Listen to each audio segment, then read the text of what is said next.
Isang pinagpalang araw po sa bawat isa muli, mapagpalang buhay sa ating lahat. Tunay po na nagpapatuloy pa rin tayo sa ating community quarantine. Ang bawat isa ay inaasahan pa rin ng ating pong gobyerno na sumunod sa mga health protocol. At syempre tayo naman bilang mga tagasunod ng Panginoon ay talagang dapat tayo po ay masunurin, hindi lamang para sa pagsunod sa ating gobyerno, kundi para sa atin, para sa ating pamilya, at para po sa ating sambayanan, sa ikabubuti po ng lahat. Kumusta po tayo mga kaibigan, mga ka-group chats?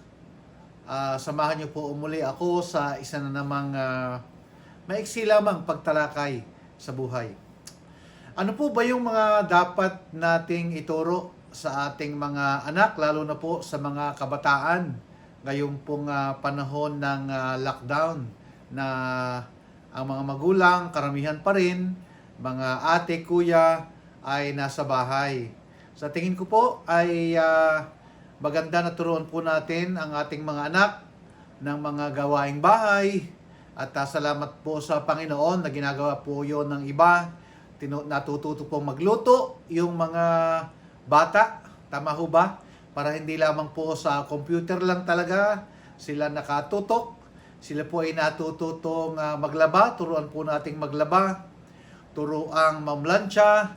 Turuan pong ligpit ng pinagkainan, turuan magligpit ng mga higaan, turuan pong maglinis ng bahay, turuan pong mag-garden kung meron po kayong maliit na bakuran or urban na gardening sa itaas ng mga bahay o sa paso, sa paligid.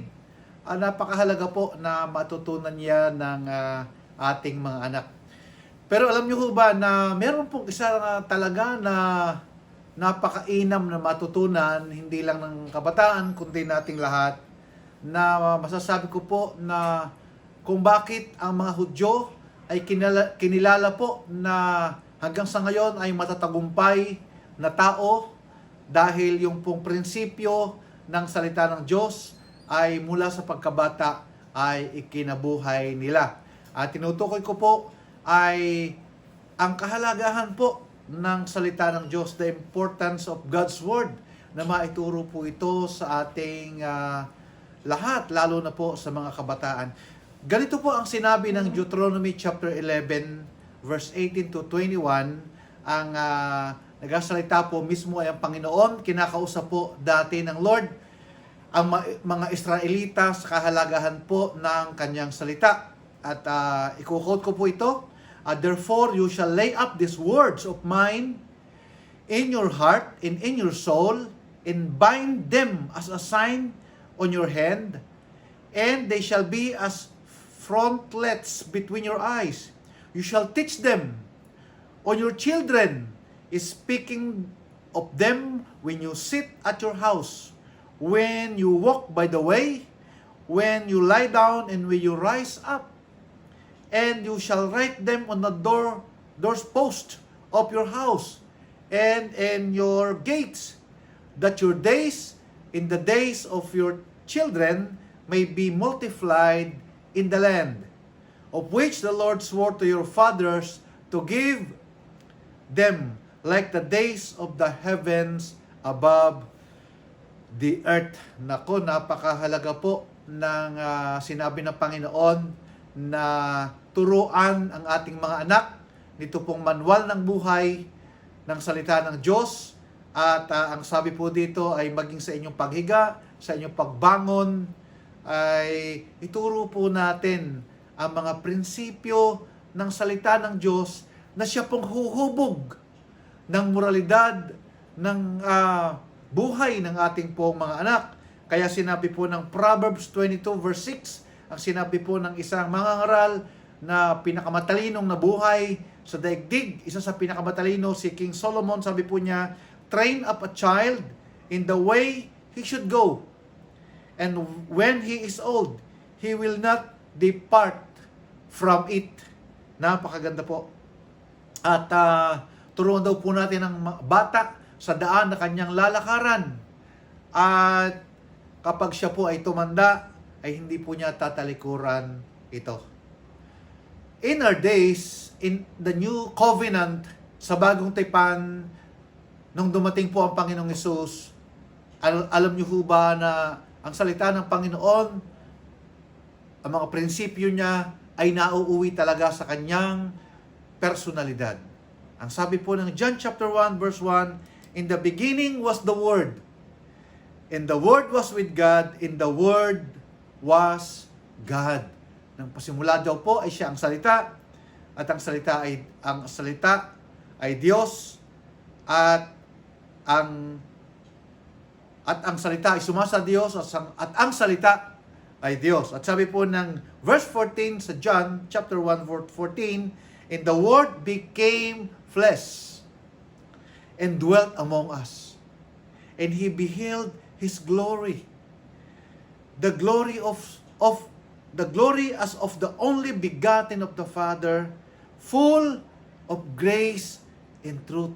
Wala pong sinasabi dito kundi ang salita ng Diyos, ang salita ay Diyos, at ang salita ay nagkatawang tao.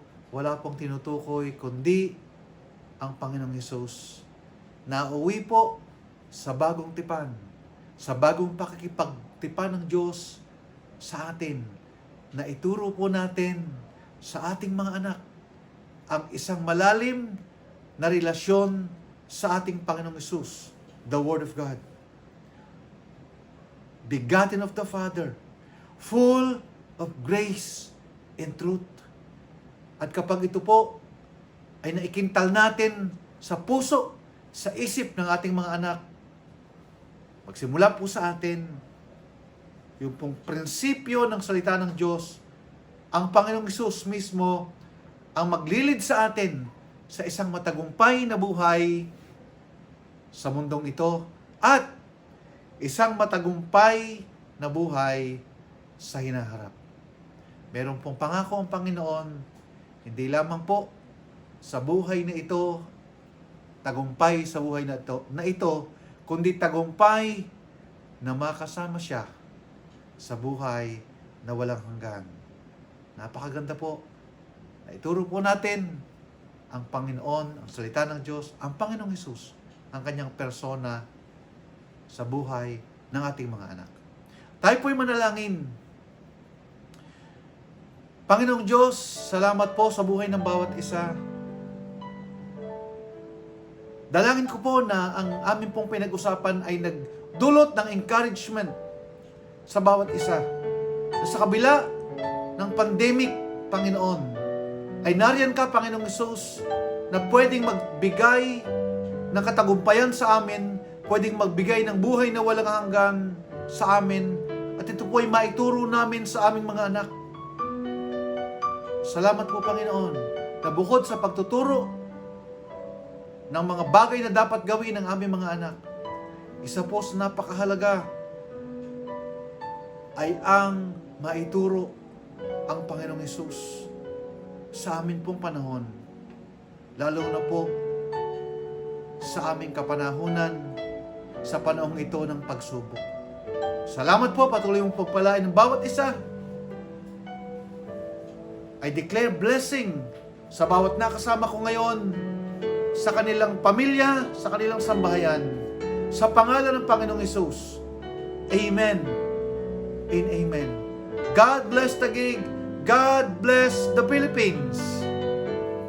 At ako po ay laging ipapaalala that God is the source of our strength. God bless you po.